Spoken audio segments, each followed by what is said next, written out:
on my ministry channel, Renaissance Man Ministry, which you can go check out. I just did a video discussing lust of the eyes and how man's lust for whatever can truly never be satisfied. I realize not everybody's a Bible believer, so this is going to be a more secular version, but it's also, again, in theme with this channel, directed towards young men.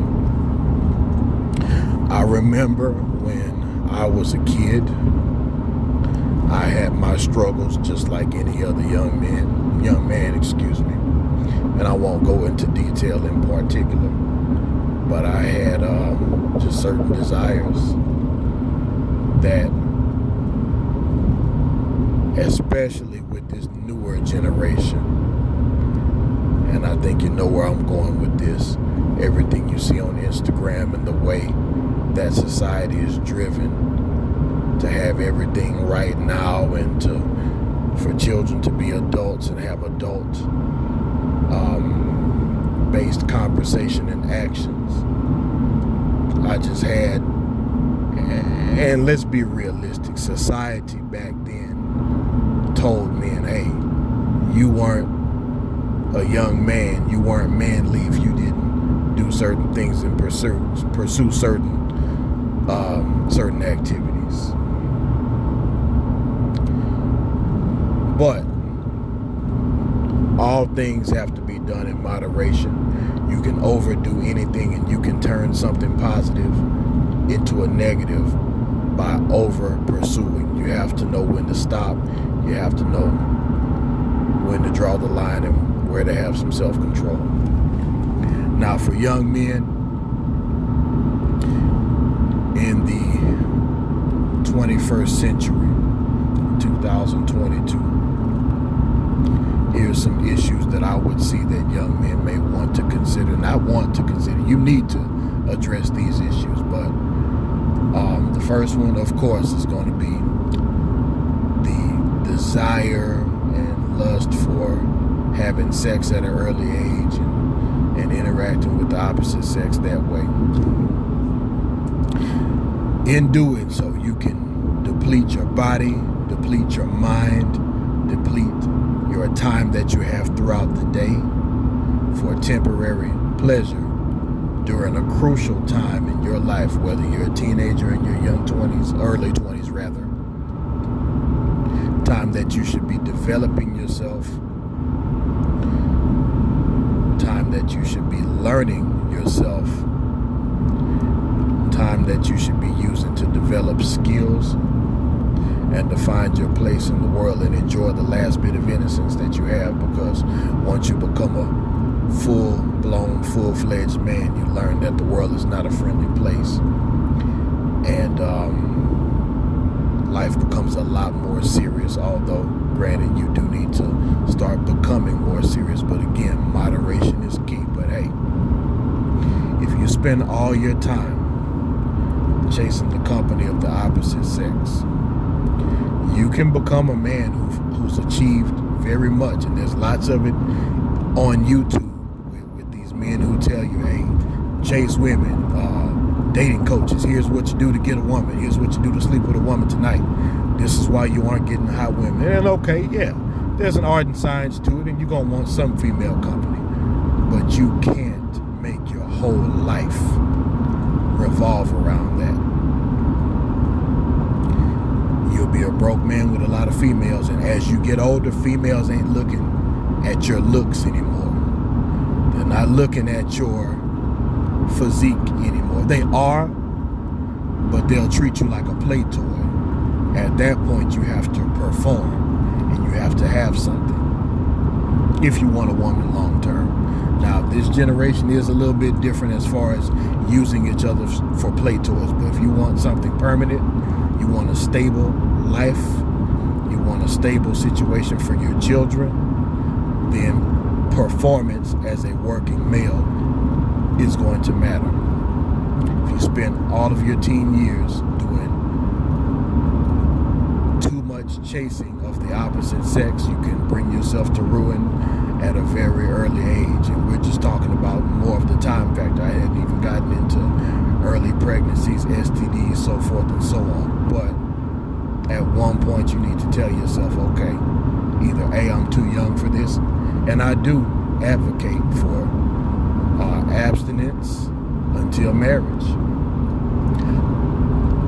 In my generation, back in the 90s, nobody really advocated that. Not enough people, and not enough people in positions of influence. They told us to go get it, point blank, straight up.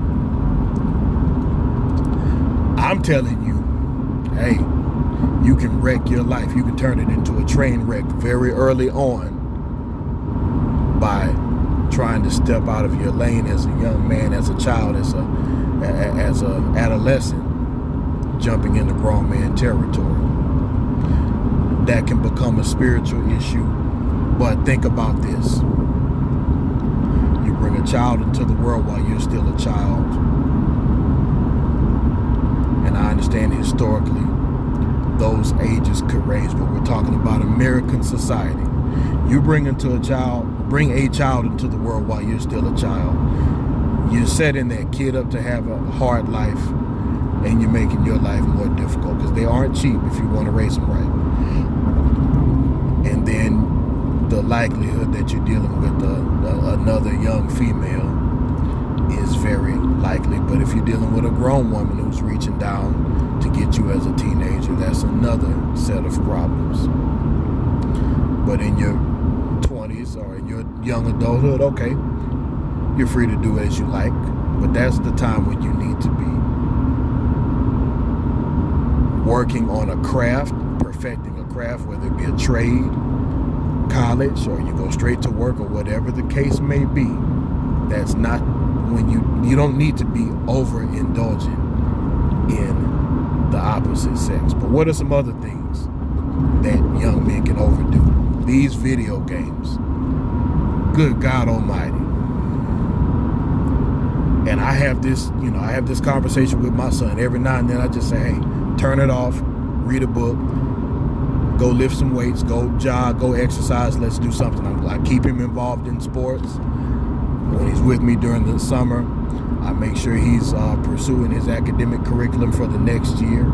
Not saying that I'm a perfect parent, but I know this. I watch students daily, and it's like some of them, they can't stop. They got to play the game on the phone. They have to play the game on their Chromebooks at school. They play all night, and then they come to school and they can't focus and they can't concentrate. And if you pay close attention, you got some young men and some young women out there who are hooked on these games. And it's almost like they forget how to function in the real world.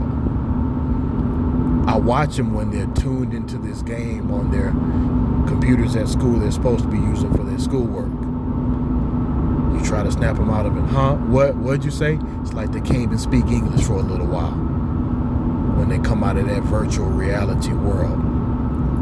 That's not even natural. Human beings aren't even designed to be seeing things on screens like that, let alone interacting in worlds that aren't real. That is dangerous for your mind. That's dangerous for your soul. That's dangerous for your attention span and your overall intelligence level and your motivation. Because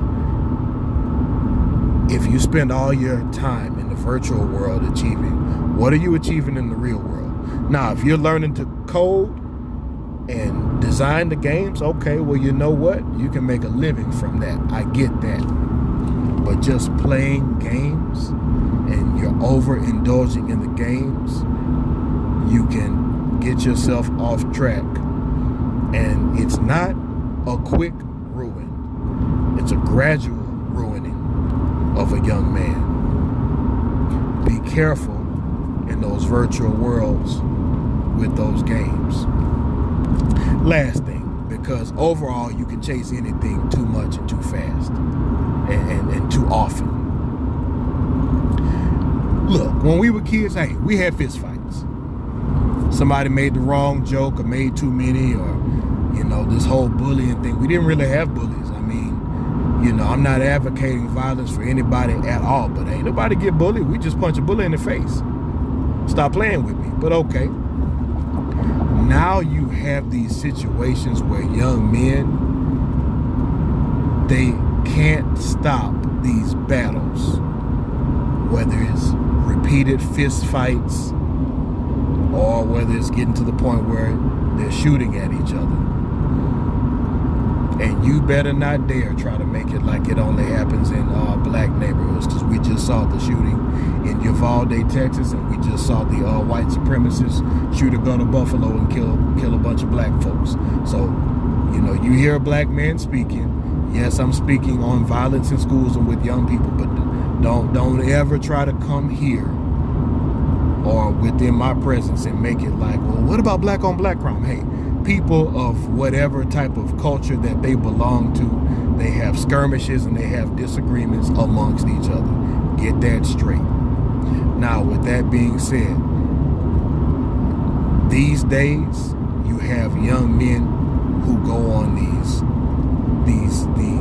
whether it's ongoing feuds, mass shootings, whatever the case may be, the bullying epidemic. You have this mindset where you just have to constantly mess with people, or constantly fight people, or constantly battle with people. And for what? When it's said and done, what do you get from it? Besides making enemies, leaving a trail of regrets, possibly winding up in jail. And if you're a shooter, you got to understand, you can't take your gun to jail. You better realize that. And they don't respect men who take advantage of weaker people once you get there. So you better be as tough as you think you are if that's the route you want to take.